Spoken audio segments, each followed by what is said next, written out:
अपन channel SCS Mithila के करू subscribe और बेल बटन जरूर दबा दिया ताकि हर खबर सबसे पहले पहुंचे अहां तक। दरभंगा में जिलाधिकारी राजीव रोशन ने संभावित बाढ़ एवं सुखाड़ के पूर्व तैयारी को लेकर एनआईसी दरभंगा में संबंधित विभाग के पदाधिकारियों के साथ समीक्षा बैठक की। संबंधित अधिकारी अपने अपने क्षेत्र में बाढ़ से बचाव के लिए लगातार निरीक्षण करना सुनिश्चित करेंगे और लोगों को जागरूक भी करेंगे। उन्होंने विभागों के अधिकारियों को निर्देश दिया कि बाढ़ और सुखाड़ से निपटने के लिए सभी आवश्यक कदम उठाएं।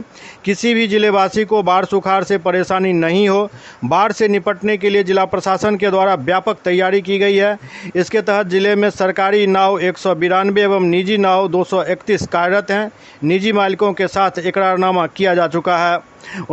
उन्होंने कहा कि इनफ्लेटेबल मोटर बोट की संख्या 2, महाजाल 2, लाइफ जैकेट 90, प्रशिक्षित गोताखोरों की संख्या 305, खोज बचाव राहत दल की संख्या 136, मोटर बोट चालकों की संख्या 11 है।